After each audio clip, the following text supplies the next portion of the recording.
All right, everybody. Welcome to the Contextual Christian Church Bible Study, where today we're going to read Esther chapter 2, verses 5 to 18. I'm going to pray it in. Everybody, bow your heads. Father, thank you for getting us on this Bible study today as we're continuing down some interesting things going through Esther. Um, I pray that we get to learn a little bit more on what happens with a new queen, whatever the new queen, whoever the new queen will be, and with this particular king as well.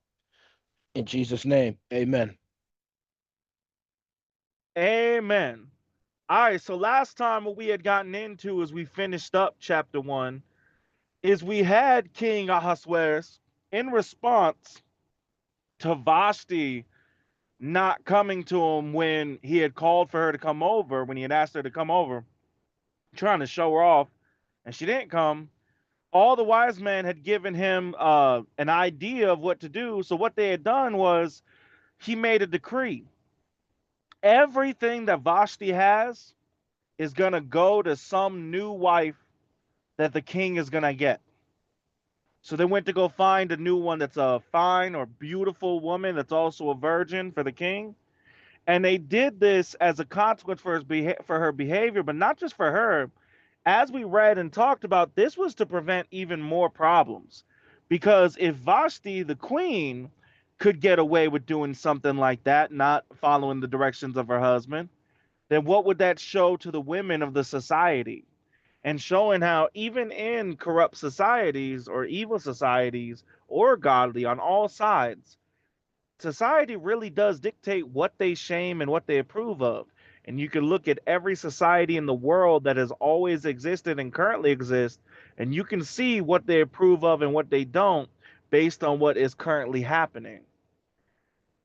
And then the last part that they got into was them bringing the beautiful virgin girls for him to find one that would basically replace her and take everything that she has because she didn't follow she refused to show up when her husband the king called her. And that's the last thing that we got into. Just to make sure I'm not forgetting something. Yep, that's it. All right, so now I'll go ahead and switch it to our first section so our first reader can read.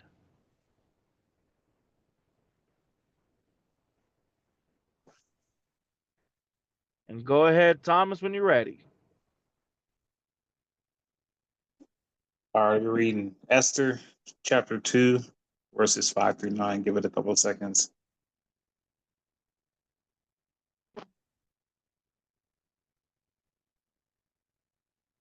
Now in Shushan, the palace, there was a Oh, you got to certain step Jew. outside, bro. You just went straight robot on us. I know you're inside your own apartment. One second.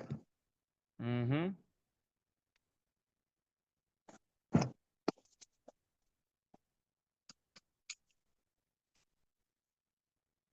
Got to try planning ahead. I think tomorrow when we have Bible study, you should plan to, especially, you should plan to be at a place with Wi-Fi, even if it's just a fast food place. Some place with Wi-Fi where you'll have clear signal. You can always mute it when you're not talking, and then we could hear you otherwise. But you got to have better signal.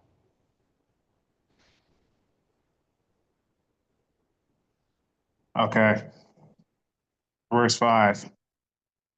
Now in Shushan, the palace, there was a certain Jew whose name was Mordecai, Yeah, Mordecai, good job. the son of Jair, Yair. Yair, the son of Shimei, the son of No, Kish, Shimei. You were close. Shimei, Shimei, the son of Kish, and Benjamite, whose had been carried away from Jerusalem with the captivity which had been carried away with Yeconia, Yeconia, Yekonia or Yekoniah. Yeconiah sounds better, with Yeah. Yeconiah, king of Judah, whom Nebuchadnezzar, the king of Babylon, had carried away. And he brought up Hadassah, No, not Hadassah. Hadassah. There's no double A. Oh yeah, definitely Hadassah Hadassah. or Hadassah. Hadassah. And he brought up Hadassah, that is Esther, his uncle's daughter, for she had neither father nor mother, and the maid was fair and beautiful, whom Mordecai, when her father and mother were dead, took took for his own daughter. For it came to pass when the king commanded his Not for it decree. came to pass. My bad. So it came to pass when the king's commandment and his decree was heard, and when many maidens were gathered together unto Shushan, the palace, to the custody of Haggai, that Esther was brought also into king's house, to the custody of Haggai, keeper of the women. And the maidens pleased him, and she obtained kindness of him, and he speedily gave her things of purification, with such things as belonged to her, and 7 maidens, which were meet to be given her out of the king's house, and he preferred her and her maids unto the best place of the house of the woman. He did that real quick. No hesitation. Mm-hmm. Okay, so let me just skim real quick so I can give a quick summary.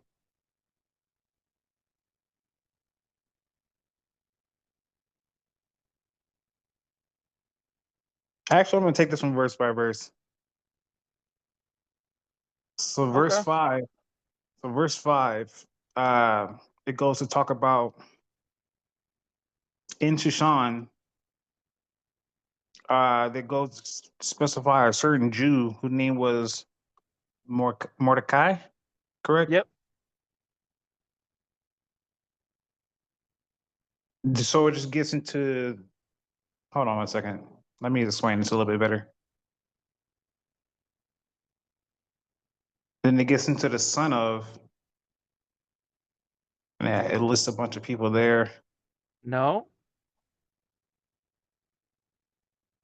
So it says, now Shushan, the palace, there was a certain Jew whose name was Mordecai, the son of, then it goes the son of, then the son of a Benjamite. Mm-hmm. So it talks about,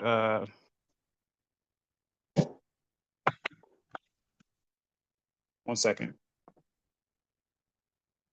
No problem.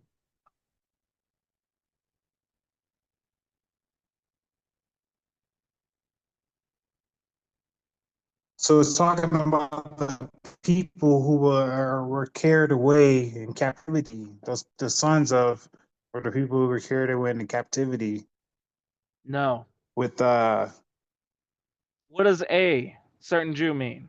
Is that plural or singular? singular. So are we talking about multiple people or one person? It said one person. Yeah. So Mordecai, then it goes, then what is explaining the son of afterwards. Yep. So, but we're still talking about one person, right? Yeah, of course. I So never then, once said anything about any what other is it people. saying when it said that? Oh, you said the multiple people earlier. I was in reference to the captivity, but I see what you're No, but saying. that's not the. Come on, it's okay to make mistakes. Don't try to back it up with a false narrative. You said that there were multiple people earlier because you saw the multiple sons, and then you said that saw the captivity. Don't try to back it up false with a false narrative. It's okay to make mistakes. You gotta own up to it. There's one person, a certain Jew, whose name was Mordecai, and then it starts going down. This the son of Yair, the son of Jemai, the son of Kish, Benjamite. Uh-huh. All right. So what is it doing by saying that? Is it listing a bunch of people? The lineage. There you go. So what is it So actually doing by giving the lineage? it's just giving like kind of like a backstory on where this Yeah, but what backstory? A backstory to what? on uh who Mordecai, how Mordecai got there, who Mordecai came from. Good. You could just say Mordecai's backstory, right? Yeah, that too. Then what about verse 6? Let me read that one more time. Who had been carried away from Jerusalem with the captivity which had been carried away in Jeconiah, king of Yo, Judah, whom Nebuchadnezzar, the king of Babylon, had carried away. So then it just gets into how uh, Mordecai was carried away in captivity. Good. So isn't that part of the same thing as happening in 5? Yeah, so it's getting into it's talking about that certain So Jew. so you could put 5 and 6 together, right? How would you simplify 5 and 6? So we get into so we get into sorry, let me I got it, but let me just collect my words. They're all over the Not a place. problem.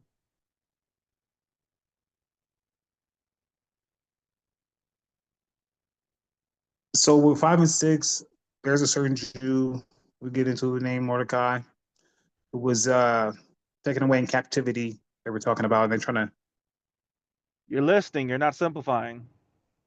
Simplify it. What's happening in 5 and 6? they're talking about Mordecai who was taken away in captivity.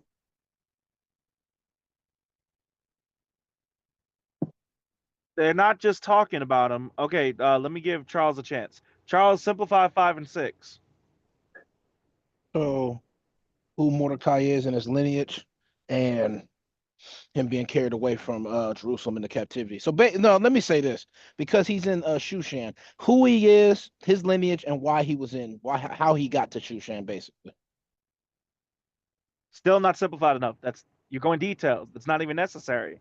You could That was detailed. literally just say, yeah, you went down the list of every single part individually. You could just say it a lot simpler. A way that you could say it a lot simpler is if we're explaining it, 5 and 6, we're getting Mordecai's backstory. There, that's everything of 5 and 6 simplified. Do you see what I'm saying, Charles?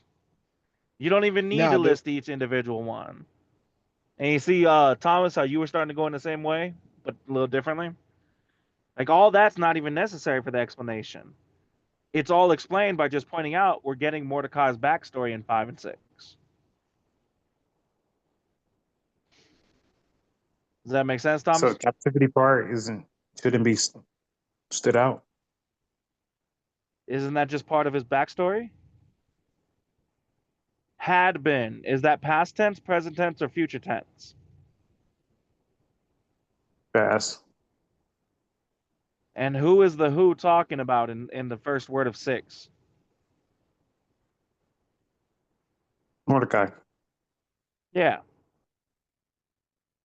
So is it necessary to state he was carried away into captivity if we're just explaining what we read?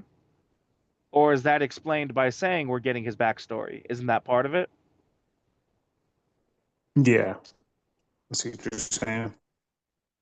So you can go in, and don't get me wrong, if you want to, it's not bad that you guys go into details. You can, but as a sort of a habit, an explanation as a good way to work it is when you can simplify everything and still have it all intact. Now you've actually explained it in an easier way. Because the whole point of explaining is you're not rereading, Because if you're just rereading, how do we know that you actually understood it? But if you can simplify it to where everything is included, now you're showing you actually understood it. And if you were to explain to somebody else what in that exact way, they would understand what you read. For example, if there was some random guy popped up out of nowhere named Jim, and I was to tell him that we are reading Esther chapter 2, verse 5 to 9, and in verse 5 and 6, we are reading about her. We're reading about a guy named Mordecai, his backstory. Is that explaining? Would that person understand the gist of what's happening in 5 and 6? Yeah, Yeah. because that's all that's happening. You see what I'm saying? Hmm. So now the question is, with 7, 8, and 9, do you need to do those verses separately, or could two of them be put together, or could all three be put together as one explanation? They So can likely be separate, put two together, together. or all three? Huh? They likely can be put all together in one. Good. So how would you simplify all three together? Well, I will have to reread them. Not a problem.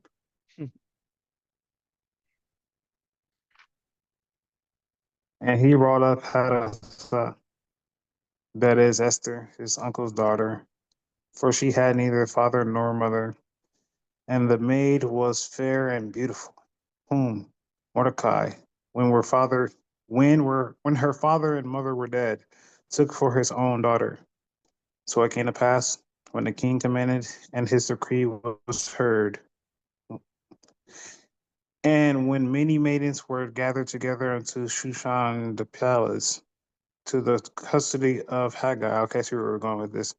That Esther was brought also into the king's house to the custody of Haggai, keeper of the woman, and the maiden pleased him, and she obtained kindness of him, and he speedily gave her things of purification, with such things as belonged to her, and 7 maidens which were meet to be given her. Okay, I get it. So, pretty much, what's her name? Hold on.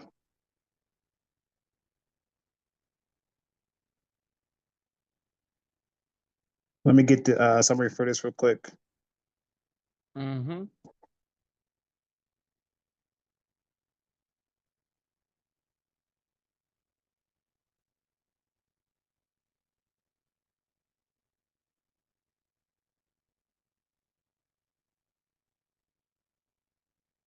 Okay, so we get into is Hadassah, you said?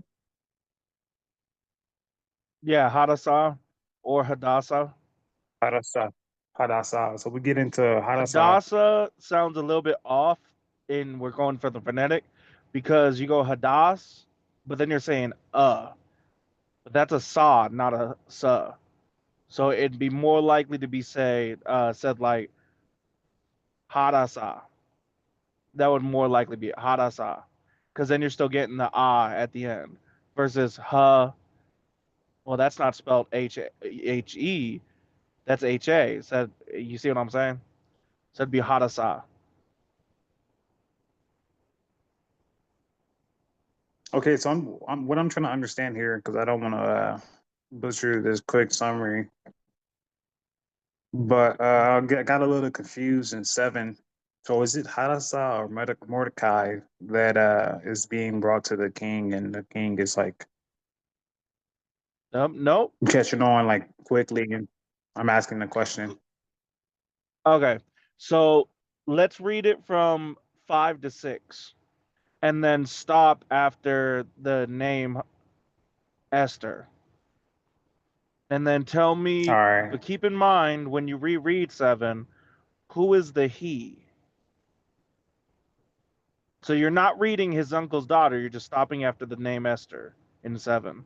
But keep in mind, who is the he in 7? And read out loud, please, Now in so I know where Shushan, you're at. now in Shushan the now in Shushan the palace, there was a certain Jew whose name was Mordecai, the son of Yer, the son of Shimei, the son of Kish, and a Benjamite, who had carried Not away who from Jerusalem carried, with the captivity which had been not who had who carried. had been carried away from There you go. I said who had been carried. The last one you did, but you said who had What do you carried the mean? first time. You didn't say been the first time. You said been the Who had last one been though. carried away?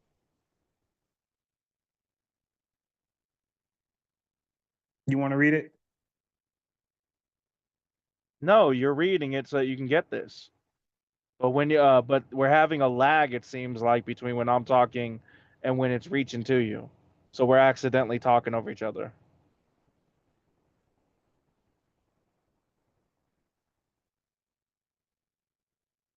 All right, let me know when you're ready.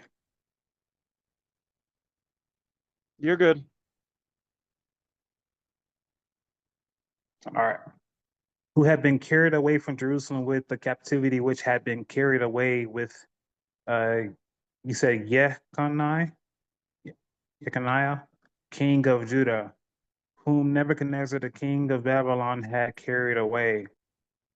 And he brought up Hadassah, that is Esther.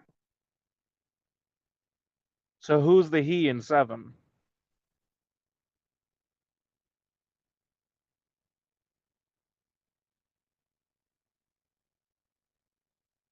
Thomas?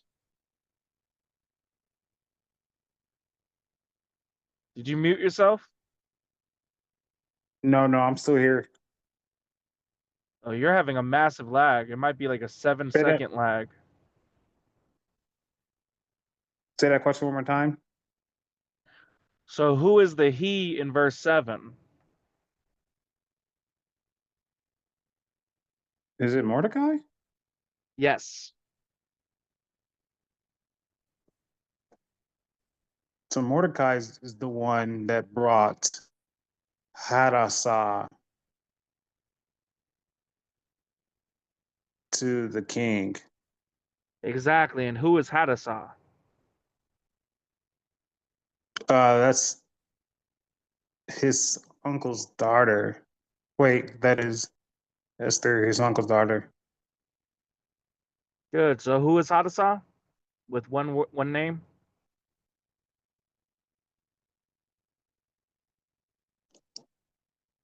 The uncle's daughter is what you're asking? No. Who is Hadassah? What is her name?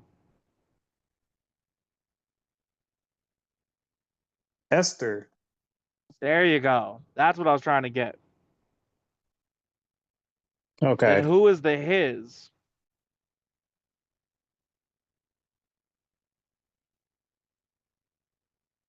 You're breaking up, bro. Uh, say that one more You time. gotta get the you gotta make sure next time you're in a place with better signal. His is Mordecai. I'm gonna go back to the way I was doing the correction before, because that really was working better. Doing it like this, trying to get you guys to figure it out, it's not helping and it's having too much of a lag. So I'm gonna go back like that. That was working actually a lot better. I'm glad I tested both. So, anyways, Hadassah is Esther, and then it says his uncle's daughter. So, who would the his be? His would have to be Mordecai. So, Mordecai's uncle's daughter is Esther, who is also named Hadassah. In other words, Mordecai's uncle's daughter is also Hadassah. They're the same person. So, Esther is Mordecai's second cousin. They're both second cousins. It's his uncle's daughter,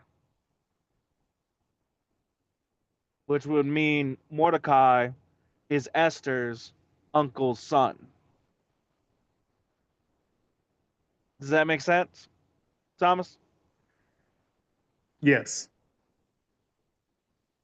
All right.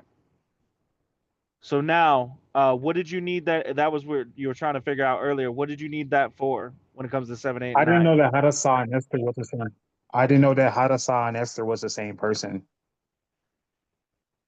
Okay.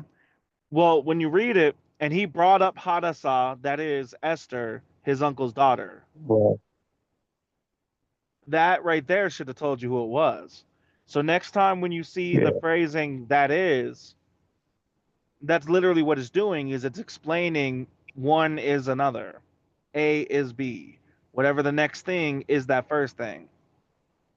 And it doesn't always have to be people.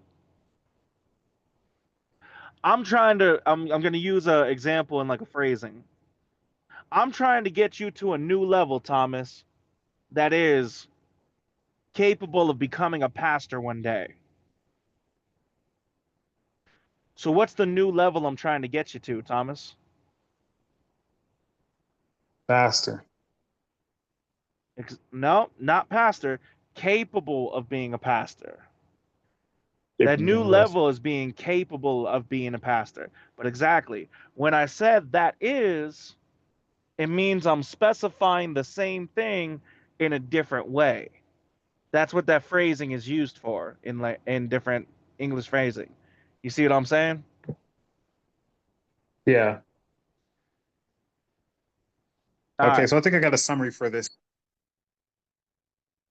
All right, go ahead. If you guys can hear me. All right, so long story short, we started with the backstory of Mordecai, and then we get into how Mordecai brought Esther to the king, and the king, No, not to the king. oh, to the hold on,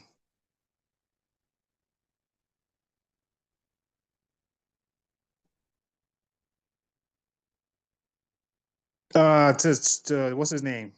Haggai There you go. brought Esther to Haggai, and then through Haggai, the was brought to the king, and the king sounded like Haggai was brought to the king? no to Esther, and then Not the to the king king yet. It never said she was brought to the king yet. that Esther was brought also unto the king's house to the custody of Haggai, keeper of the women. Okay, so Esther was brought to the Haggai, the keeper of the women, and then it says here in 9, and the maiden pleased him, and she obtained kindness of him, and he speedily gave her things of purification. So Esther was brought to the keeper Haggai as a maiden,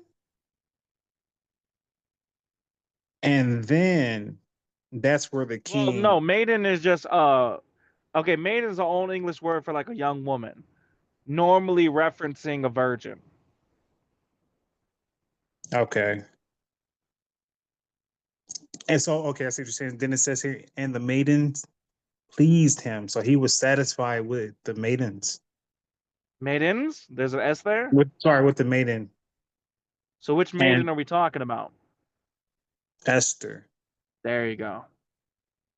So he was satisfied with Esther, and through that, uh, she obtained kindness of him, and pretty much he ended up purifying her, giving her things for purification, and giving also the other things of his previous wife.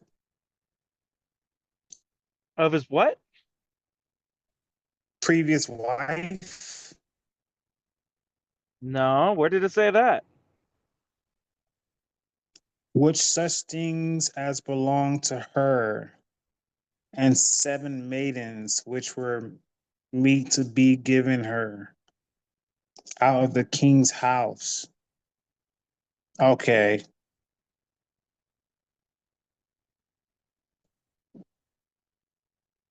Good. So when it goes to say which such,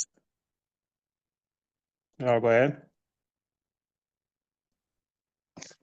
All right, good. So the thing is here, yeah, he's giving her speedily gave her the things of for purification, along with things that all the things that belong to her.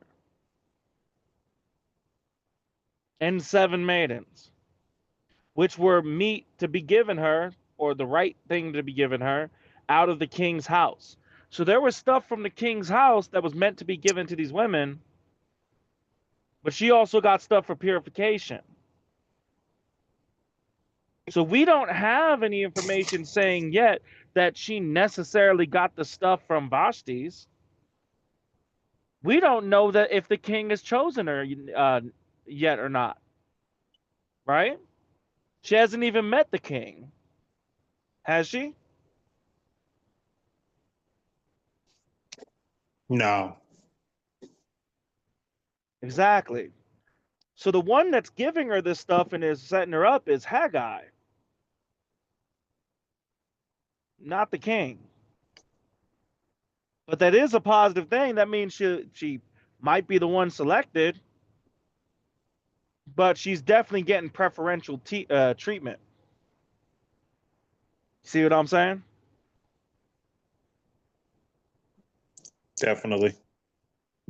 So if you were going to summarize all three, you already screwed up by going too much into details. You don't need to bring up that Esther was Mordecai's uncle's daughter. That's not needed for the summary. Yeah, we're getting her background a little bit on that. If you wanted to say in 7 we got Esther's background, cool. But if you were to summarize 7, 8, and 9 together, which you could just say that Mordecai brought Esther to be one of the women possibly selected to become the king's next wife. And she got special treatment because Haggai liked her more than the others. There. Now I've summarized everything of that part of necessity. Do you see the difference between that and how you were going, Thomas? All right.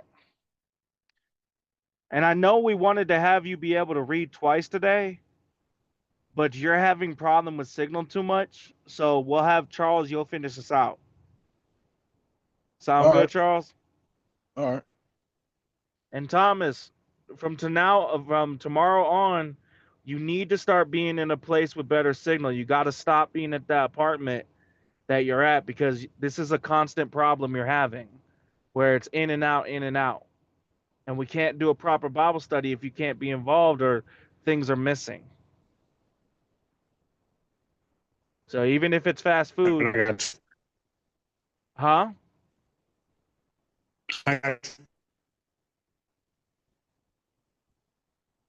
Oh, you said I got you. Yeah, that even that didn't come through fully. All right. So I'll go ahead. Does anybody have any comments or questions as we go to the second section? Now would be the time to raise your hand.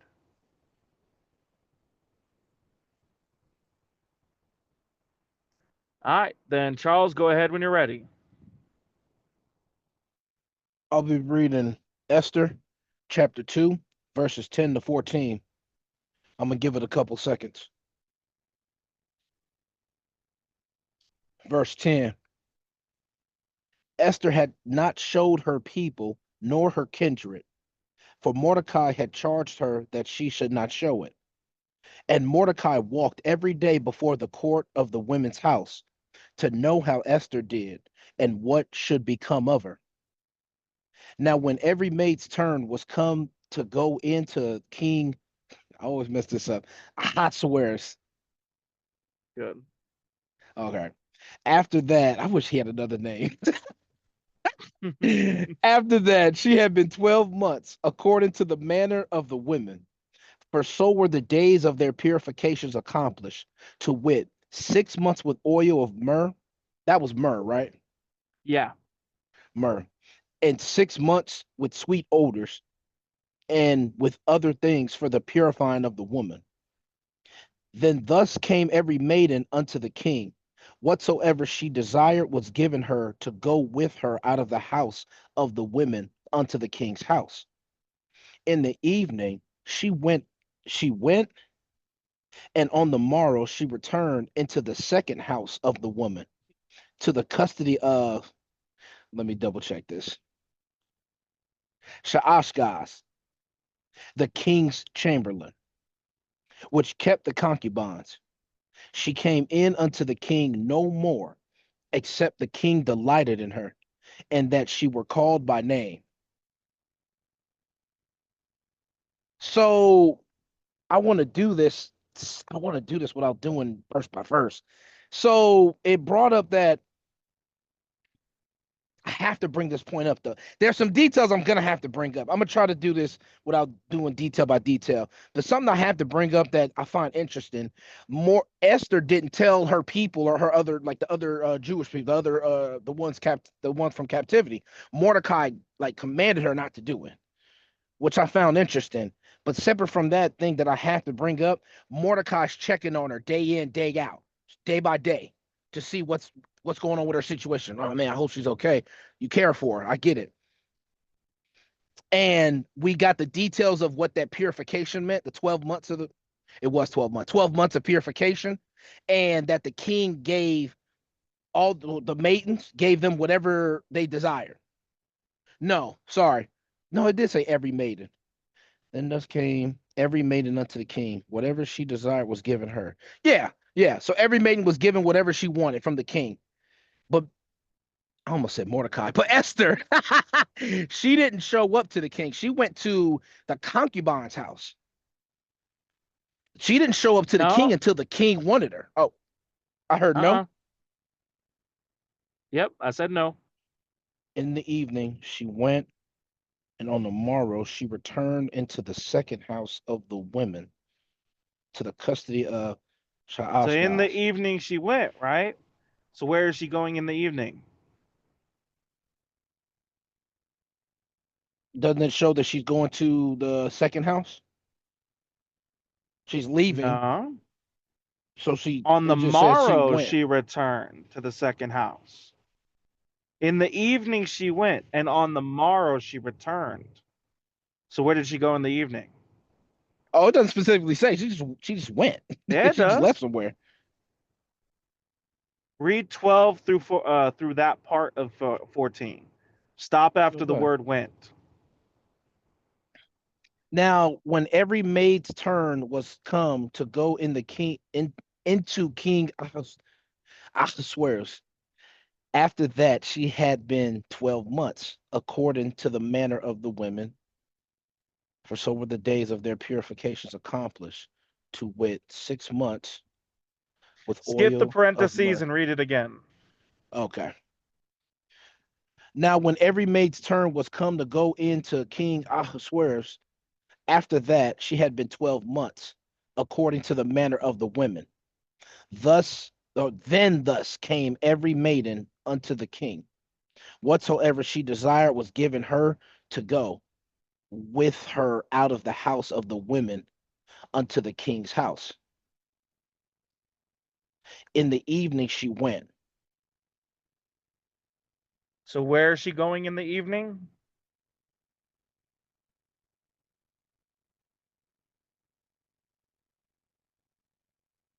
So it because we already so now we got we have three locations now. We have the king's area. We already talked about the first house. And now we have a second house. But in the evening, she's going, then she has to be going to the first house then. No. It just said what did you just read in 13? Then thus came every maiden unto the king. Whatsoever she Okay. desired was given her. So she's going to the king in the evening, and then on the next day, she's returning to the second house. There you go.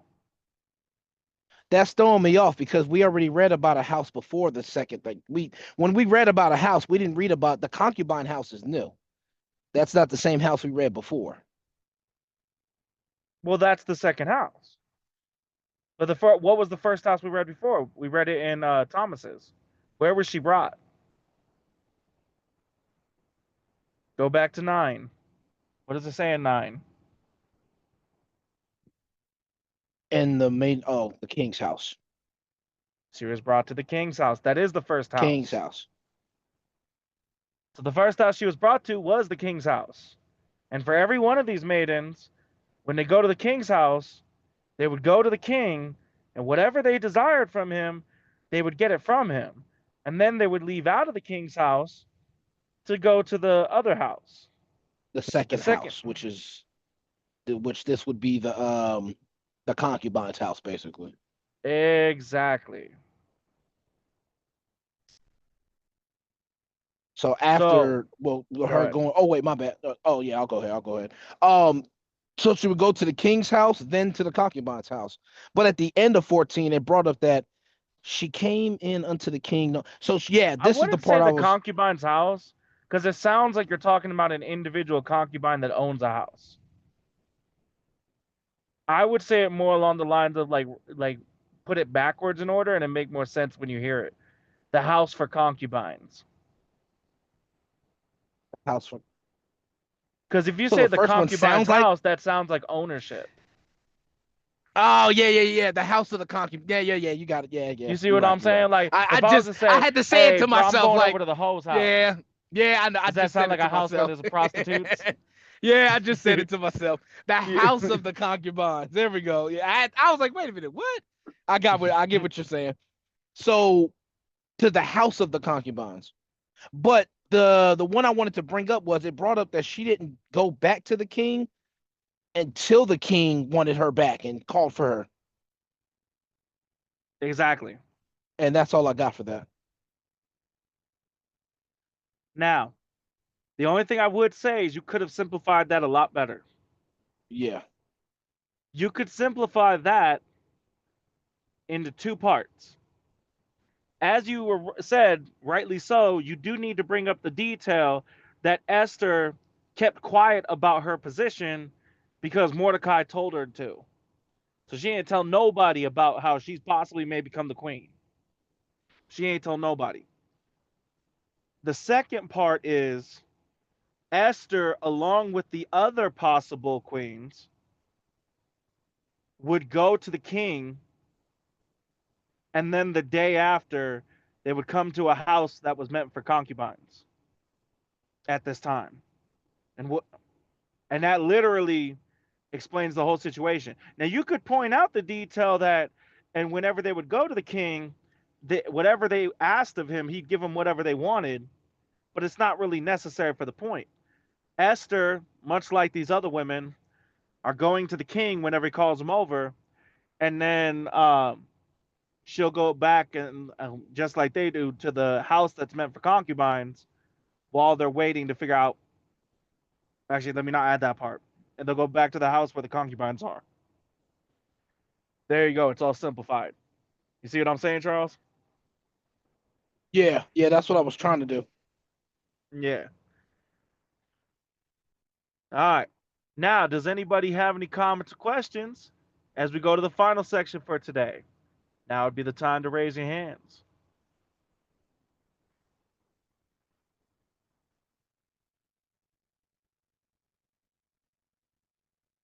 All right, then go ahead, Charles, with the final section. Whenever you're ready. Next, I'll be reading Esther chapter 2, verses 15 to 18. I'll give it a couple seconds.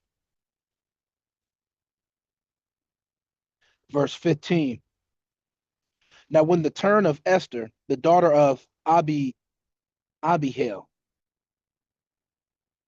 Abihail, there we go, Abihail, the uncle of Mordecai, who had taken her for his daughter, was come to go in unto the king.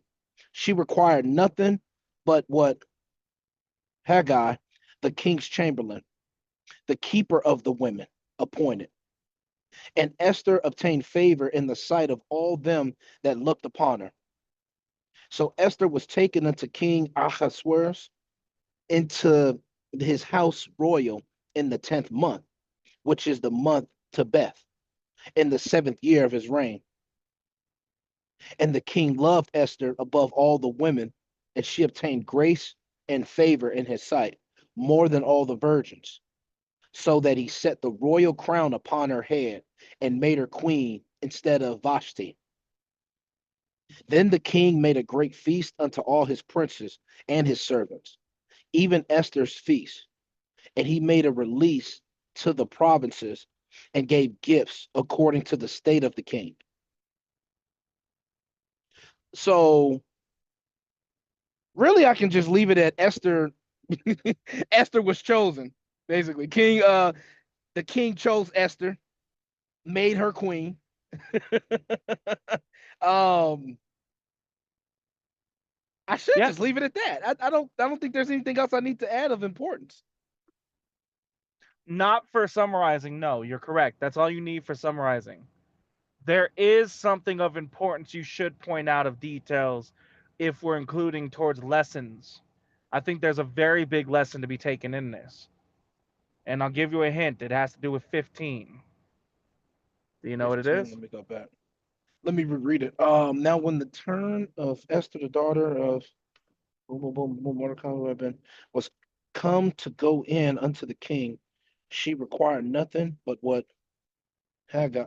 Oh, the part where it says when was come to go in unto the king, she required nothing but what Haggai um appointed. In other words, how do she it sounded like she was humble, like extremely humble. She didn't Yes, require so many things. She required to serve, in other words.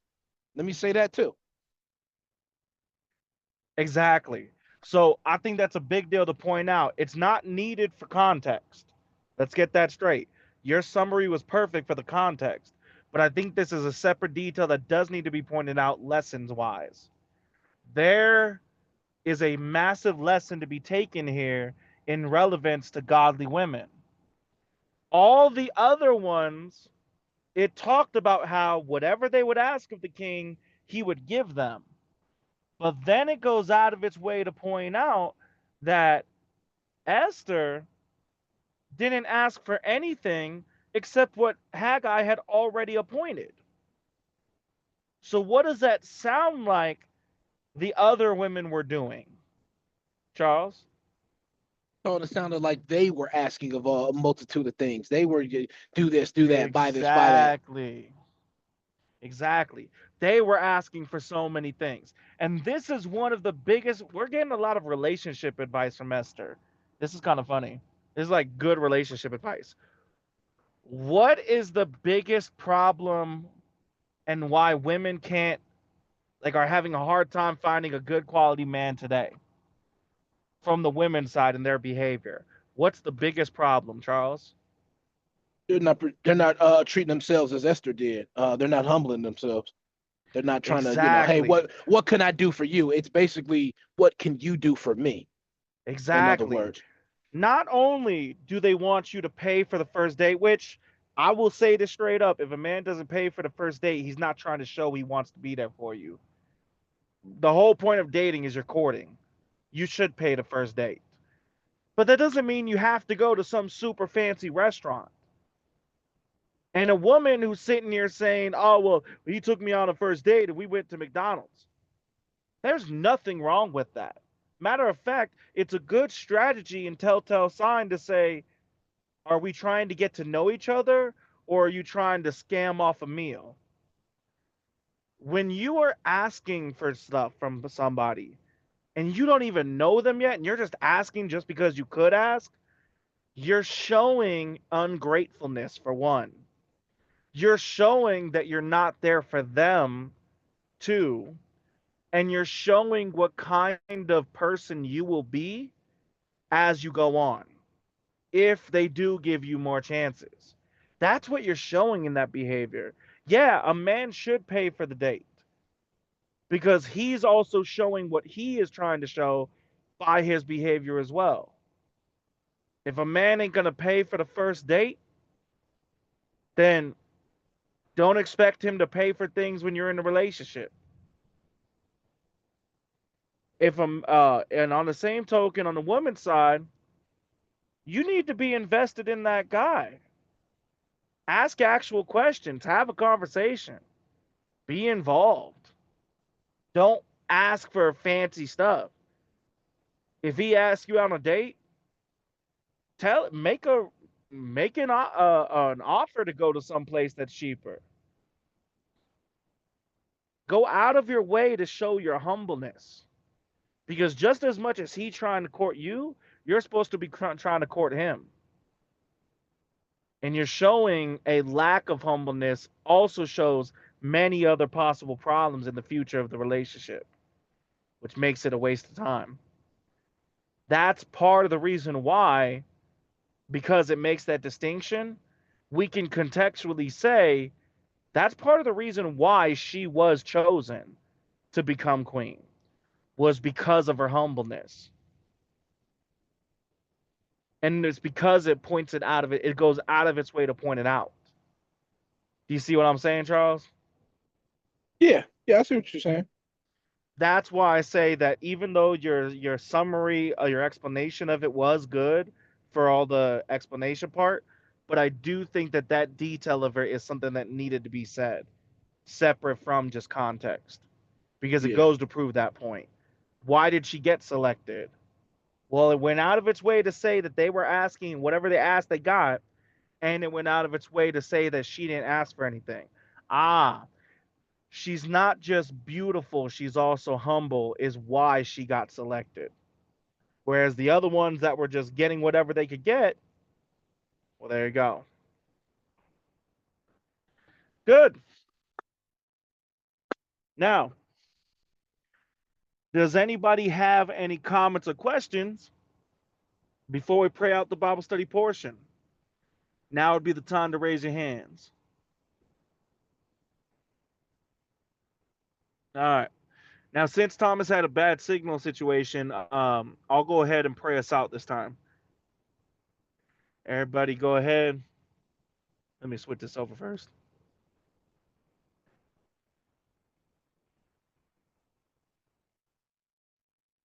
All right. Everybody, go ahead and bow your heads. Father, thank you for this time that we've had to be able to study your word more, to come together in gaining of understanding and not just understanding, but there was wisdom to be learned from Esther, from this book, and from how everything played out. It's not enough to just walk towards the direction you've called us to do. It's also good to take the wisdom of what works and what doesn't when it comes to doing things your way.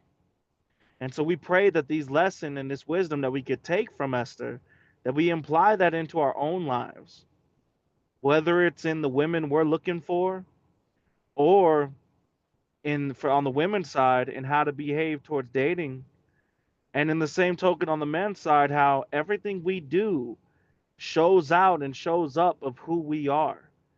And whether we intend to or not, all our behaviors have an impact on whether or not somebody will want to be with us as our wives or on their side as their husbands.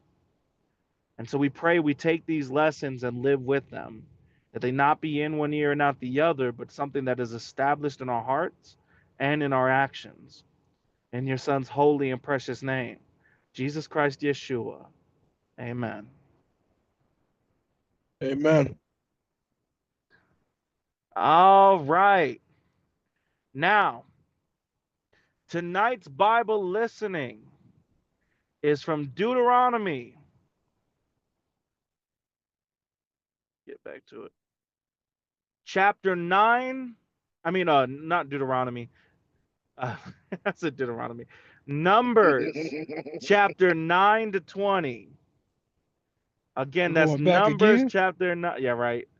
Numbers chapter 9 to 20. Let me know when you guys got it.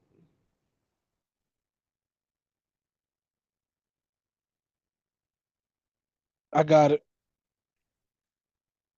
All right. Thomas?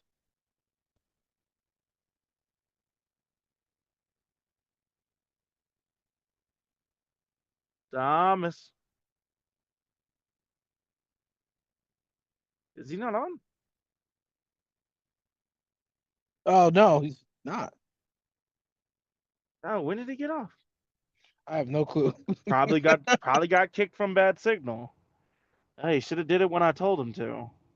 Yeah, If you know something's a problem and you have a solution, do the solution. Anyway, so since it's just you and me, all right, Charles, you go ahead and go first. Let me go to my And last night, well, actually, let me say what it was last night first. Last night's was Leviticus chapter 26 to Numbers chapter 8. Now go ahead, Charles. Leviticus chapter 26, 7 and 9. I don't even remember why I wrote that down.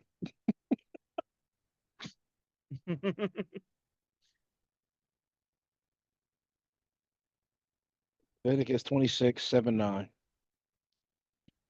And ye shall chase your enemies, and they shall let me so sorry about that. My Bible app, I don't know why it changed. Ye shall chase your enemies, and they shall fall before you by the sword. And five, I remember now, and five of you shall chase 100, and 100 of you shall put 10,000 to flight, and your enemy shall fall before you by the sword. For I will have respect unto you, and make you fruitful, and multiply you, and establish my covenant with you. This specifically, okay. The reason why I wrote this down is through the Bible, when you go from Genesis all the way to like, you can go from Genesis to Chronicles, right? We have read a multitude of times that those that were faithful to God, no matter what army came against them, if their army was 10,000, it didn't matter if the children of Israel had 100, they still won. It didn't matter if they had 1,000, they still won. The children of Israel always won, regardless of how many soldiers they had. Matter of fact, there's a specific story we did a Bible study of where God wanted like specific people to like I want specific followers that will follow me to the point where you will get on your knees and you will lick this water like a dog. You will drink this water like a dog to prove how loyal you're going to be to me. And what was it, Nah, like no, 300 or no, 100? not that you will. It's the ones that did do that. So they had a whole bunch of people. And God was like, this is too many people. I want there to be less people. I don't want there to be any confusion about whose power it is that's getting you to win this war.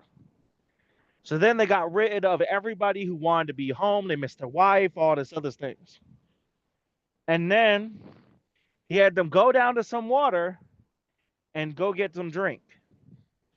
When they did, he had the prophet of the time or the leader of the time, he had them pay attention and look, and whichever ones he saw that were drinking the water like a dog licking the water to drink, like how dogs do in a bowl, that those would be the ones that were selected. So it was almost like from the human perspective and not God perspective, it's like a complete thing of chance. Like how you drink the water is how you were selected. And it was literally the ones that were licking it like a dog. Like how a dog drinks from a bowl. Not Also, that they how had to do. what was the difference between what I had said and what you just said? Was it because I put the will in it Yeah, when you said you will, you've now made it a commandment or a directive. rather than them showing faith? What? No, it's not about showing faith at all. These are people just doing it of their own volition. And that's how he selected who it was. It wasn't a distinguishment. You're going to have, okay, for example, you and I are going to have 100 people from basic with us. We're going to play football. Okay, now we're running down to this lake. And in this lake, everybody that licks the water from the lake in order to drink it like a dog would, those are the ones that we're going to have on our team tomorrow. You're not telling them to go drink the water like a dog. You're being told that whoever just happens to do that, those are the ones you'll let know to be on our team tomorrow. Okay. Do you see the difference? Yeah, I see the difference. And the way I said it, and the way you just brought it up. Yeah. One's a commandment of behavior, and the other is a commandment of selection. That's the difference. I'm telling you to select the ones that happen to do this. I'm not telling you to tell them to go do this. Got it. I'm not. Yeah, make Got it. sense. No, yeah, that makes sense. But All right. yeah, no, the reason why I did choose this was because of the point of the children of Israel have done they've won great odds going against the enemy when the enemy had tens of thousands. That when Mm-hmm. the children of Israel only had a couple soldiers, 100 soldiers, 1,000 soldiers, when they were always when they always didn't have so many soldiers, God always made sure that their enemies fell by the sword. God always made sure they won their battles. And we could put it into today.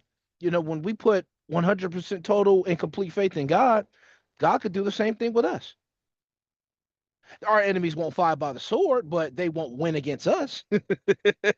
No, not true. We mean not true. Where did it say in the New Testament that our enemies will never prevail against us? I didn't say never. I said could. But you said we could have this. But this is a very specific circumstance.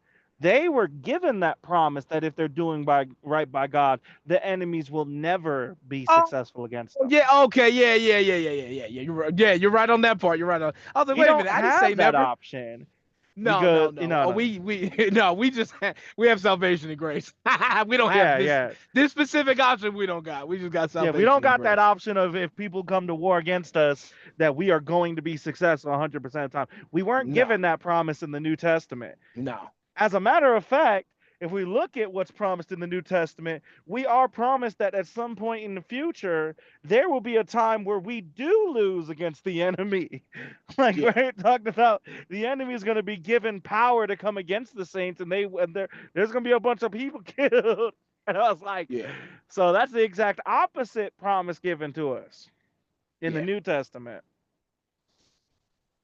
Man, funny as Yeah. heck. Which sucks. It's all good though. We get salvation and grace. Exactly, exactly. So, all right. What's the What's your other second one? one? Leviticus chapter 27, verses 1 to 8. Why did I bring this up? Or Oh, why did I write this down? Let me double. Can you hear me? yeah, yeah. Just the phone overheated. I don't think it's letting me. Yep. I was trying to go to where you were going to. I guess Oh, I your phone. can't. Yeah. I don't have the AC blasting in the truck right now. Uh, verse 1. And the Lord spake unto Moses, saying, Speak unto the children of Israel, and say unto them, When a man shall make a singular vow, the person shall be for the Lord by thy estimation. And thy estimation shall be of the male from 20 years old even unto 60 years old. Even thy estimation shall be 50 shekels of silver, after the shekel of the sanctuary. And if it be a female, then thy estimation shall be 30 shekels. And if it be from 5 years old even unto 20 years old, then thy estimation shall be of the male 20 shekels, and for the female 10 shekels. And if it be from a month old, even unto 5 years old, then thy estimation shall be of the male 5 shekels of silver, and for the female thy estimation shall be 3 shekels of silver. And if it be from 60 years old and above, if it be a male, then thy estimation shall be 15 shekels, and for the female 10 shekels. That's why I wrote it down. But if he be poor, then thy estimation, then he shall present himself before the priest, and the priest shall value him according to his ability that vowed shall the priest value him. In this 1 to 8, this little estimation of the shekels that they're vowing that they're going to give, no one was discluded. In other words, everybody's included. Even the newborns are included in this. And if Yep. you're poorer than what you're supposed to give, you basically evaluated by the priest, and the priest will determine your value and how much that needs to be given. This goes back to something you brought up that I missed in listening, either the last one or the one before, where God made it fair for everybody, regardless of the circumstance. In this situation, regardless of your age or how much money you got, He made it fair for everybody. And there's an option for everybody, in other words, which goes against Exactly. when people try to make the claim of your God is not a fair God. You sure about that? Exactly. That's why I Or wrote that you this have to down. have some minimum expectation of how much to give and all that. Like, no, like literally, he gave an opportunity for everybody.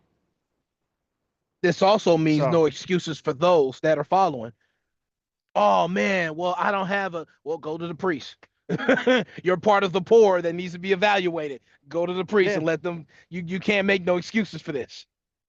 Oh, well, it's a newborn. No excuses. We have the number for the newborns. exactly. So Exactly. those are the two I got. Good. Oh, so you only had two today? Only two. This one was that low. Like this one was. Yeah. That's funny. I had more in the last one, and the last one to me was more boring than this one. The last one literally almost put me to sleep, but I had more for that one than this one. Yeah.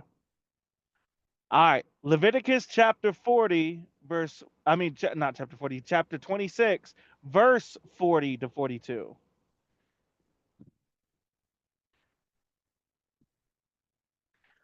If they shall confess their iniquity and their iniquity of their fathers with their trespass, and which they trespassed against me, and that also they have walked contrary unto me, and that I also have walked contrary unto them, and have brought them into the land of their enemies. If then their uncircumcised hearts be humbled, and they then accept of the punishment of their iniquity, then will I remember my covenant with Jacob, and also my covenant with Isaac, and also my covenant with Abraham will I remember, and I will remember the land. This stood out to me because he's talking in the future, but saying the words, then I will remember. It matters because when it says, and I remembered Jacob, or I remember this, if we look at that in our language today, that would mean that God forgot, if we think about it from our language today. But that's not what he's saying. He's not saying, I'm going to forget until you start doing right by me, then I'm going to remember. That's not what he's saying. He's literally talking about in the future that if there comes a time where you are in another place, another land because of your sin, and you finally accept your punishment and humble yourselves, then I will focus. Then I will stand on that covenant. Then everything will be back to how it was. It will return to that way. He's not saying I will remember as in I forgot and it's going to come and pop in my mind. He's saying I will remember as in it'll go back to that way. It's going to be on the forefront of the focus. That's what he's saying. So a misinterpretation that people do, he's God, but he can forget. You don't say in the future, I'm going to remember something because you won't know if you forgot it if you actually forgot it. So it's literally just something like that. Just I'm dumb. glad you I'm glad you brought this up because this could turn into a quick back and forth. You don't explain Yeah. it this way. Yeah, exactly. Exactly. And then the second one that stood out to me was Numbers chapter 4, verse 15.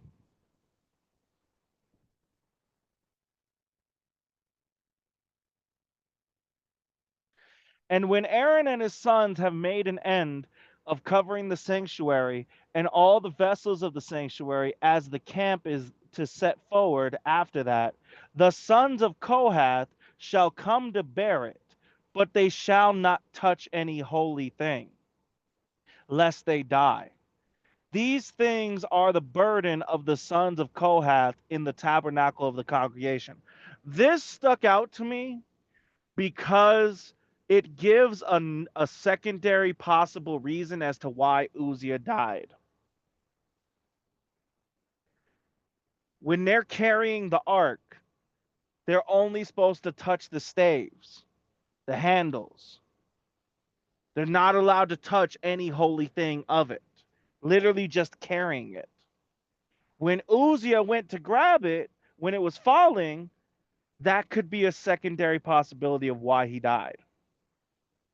Maybe not just because he's of the wrong part of the tribe of Levi, but also because he touched the part that he wasn't allowed to touch.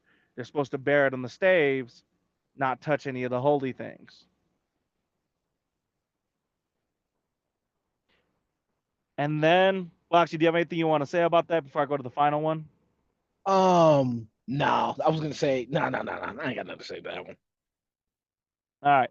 Then chapter 8, verse 25 to 26. And this is the one that I have repeated something myself that other people have said that is not contextually true. And from the age of 50 years, they shall cease waiting upon the service thereof, and shall serve no more, but shall minister with their brethren in the tabernacle of the congregation to keep the charge, and shall do no more service. Thus shalt thou do unto the Levites touching their charge. What I have said before that another person has said is you don't ever get to retire from being Christian. You never get to retire from being Christian. That's what I've said before. That's what I've heard before. And it sounds so good in theory. Yeah, you're always going to be Christian. How could you retire from being Christian? Well, we just had an example of that right here. After 50 years old, you're not doing any more of the legwork. Yeah, you're still ministering, still talk to people, but you're not doing any more of the legwork, none of the servicing part, the service part. That's done and over with at after age 50. That's the part that like, okay, so there is some form of retirement as a Christian where all the legwork part of it, you're no longer doing that. Because if even in Judaism there's a retirement, how much more so the same type in Christianity? What would be the service in Christianity? Make sure you got all the communion stuff together, make sure the pews are set up, if you have chairs you need to put chairs, if you have tables you need to set up, all the setup and everything, all of that. There is It, manual labor, there is parts to the church service that would take place in person that takes some actual effort. All right, what were we gonna say, Charles?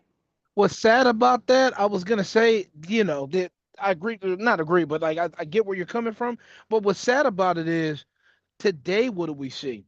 You reminded me of, because we've already had this conversation before, but I don't think I brought up what I saw when I was a kid and going to other churches, how it was the elders that were the one cleaning. It was the elders that were Yeah, doing the communion. It wasn't like they didn't it tell was the me, like opposite. they could have just said, and my mom would have agreed to this. They could have just said, "Hey, little Charlie, can you help us move the chairs for the church?" My mom would be like, "Help them move the chairs." "Hey, little Charlie, can you pick up the couple things, the trash on the parking lot?" My mom would have said, "Go pick up the trash on the parking lot." Like I could have done something as a kid at the time, but they didn't. The elders took care of all that stuff, not the young pastors, because they would show up late, right? 20-year Yeah. old pastors, 30-year-old pastors, they're not doing none of the stuff. They're not, they're security. The most they could do, the most I've ever seen them do is security. Yeah. Anything else, it was always the elders picking up them wooden chairs, them And a big, lot of long, times heavy they wouldn't ones. even be in their 50s. They'd be in their 70s at times. Like, That's what I saw. That's what I saw. 70-year-old, like old 60s and 70s men picking up them heavy, long wooden chairs that everybody got to sit on. They're moving them around the church. They're wiping yeah, it down. They're cleaning up the parking lot. They're cleaning up the front entrance. They're the gardeners, trimming the hedges and all of that. Now that it made me think of that when I saw that as a kid. I didn't think of it then as a kid because I'm just a kid. I'm just watching it, but looking back at it like now, that's just disrespectful at that point. Because you have younger people that are coming to the church. If you claim you follow and you claim you care about this church, you mean to tell me you couldn't pick up bags of trash that blew into the trash can or blew into the exactly. parking lot? You see what I'm Exactly. saying? You mean to tell me you couldn't wipe off these heavy wooden move them at least? It's awkward that I look back at that and there were old men moving those heavy wooden chairs. I've seen it with I've seen it with elder women too. I've seen it Yeah. where the elder women are the ones that are cleaning the church, picking up trash off the ground, vacuuming, Yep. making sure the place is clean. And it's like when you look at it from that perspective, it's like, man, what kind of respect, courtesy, or love are we showing as Christians if that's how we're treating our elderly? If and mind you, in the time of the Old Testament, they had a lot more legwork they had to do, Yeah. a lot more legwork, and they had them after 50 years old are no longer to be doing the manual labor. They could minister to people, but that's it. So we're sitting there treating them like that. That's how we're doing them. Where's the courtesy or love for the elderly? Non-existent. And we don't think of it because we think it's just such a small thing. And here's the other part too. There's a lot of times that I saw with them that they wanted to do the cleaning and everything because they felt like there was nothing else they could do. They felt like they were useless. Like at least I could do some cleaning. At least I could do something. But Yeah. here, when we see it in the Old Testament with the Levites, they're ministering unto people. So you know what the elderly people could do? They could greet people coming into the church, introduce people, get to know each other, have a They could also conversation. they could also correct people when other people are doing stuff that are against the law. You know you're not supposed to Yeah, be doing the boom boom boom boom boom, right? exactly. That's exactly right. And then also, like, not even just against the and I would have said against the Bible because law made it sound like like American law. It's against like against the law. Like what are Old you doing in your Testament church? law. Like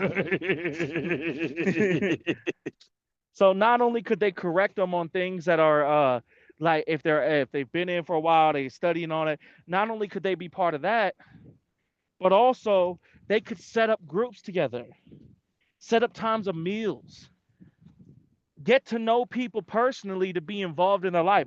Do you think we'd have as much of a loneliness epidemic, as much as a anti like love, or people are going to these different false churches and all this stuff, if we had the elders were involved in the youngers' lives, actually Yeah. being involved because they want to? Well, that's the Like if you, problem. yeah, At some as point, a you had your grandma and grandpa. At some point, I had my grandma before she passed. exactly. It's not like we never had them ever. At some point, we've had them. Exactly. And that's the whole thing about it too, is like in our own personal lives, let's be real. Who was more loving in our lives? Was it our parents or was it our grandparents? It was my grandparents. Grandma, It's not even especially because close. we were yeah, good grandma, because we were the same. It was weird. I was born the same day as her, my dad's mom, not the one you met, but my dad's mom. I was born the same day as her, and we had the same diseases. We had the same issues You mean allergies? medically. No, no asthma as well. Uh, So I oh, was born with I wasn't born with a collapsed lung, but I was stuck in the hospital for a long time because I was having breathing issues. Apparently, she was too when she was born. oh. Is Having asthma considered a disease? I don't think that's considered a disease. Unfortunately, it is. I wish it. Part of me wishes it wasn't. Part of me wishes it was, It in a should be way. considered a disorder, not a disease. Like when I think of a disease, I think of like cancer or something. Like I don't think of like asthma. Like I I think think of they consider it a like disease a because if cold. depending on who you are, it could progress to like the Disability bronchitis maybe. and then like Handicap lung maybe. cancer. Yeah, I could take it as a handicap, but I think the reason why they do it is because it can progress into something like worse, the bronchitis, then the lung cancer. That's a Yeah, but then potential. at that point you have bronchitis or you have the other thing. Like that's when it becomes a disease. Well, bronchitis is the same as asthma. I'm still No, considering it as a no, because handicap. with bronchitis, Cancers. it's actually attacking the body. Like asthma's not attacking the body, you know. I don't remember bronchitis attacking the body. I just remember it being worse Yeah, than asthma. bronchitis. If I remember, it's a type.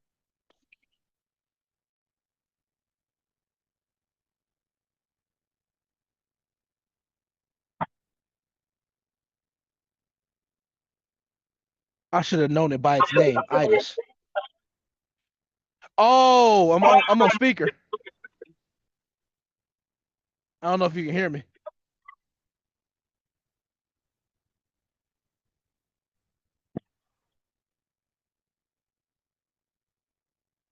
Ah, Yeah, yeah, can you hear me?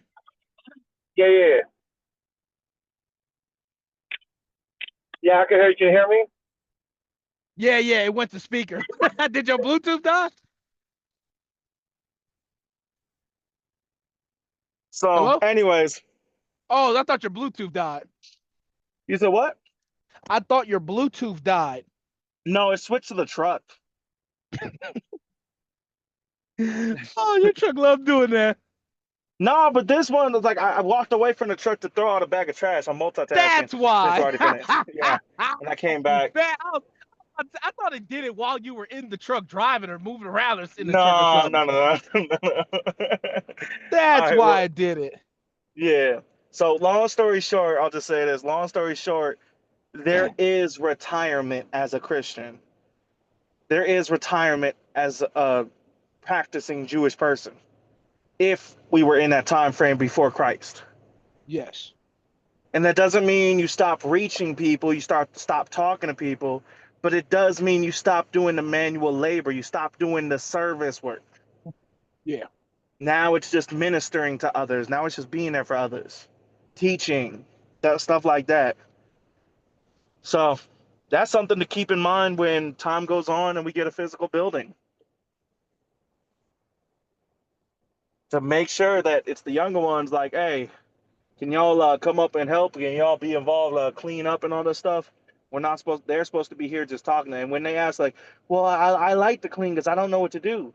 Well, there's something really important we could have you do that actually is like right to do.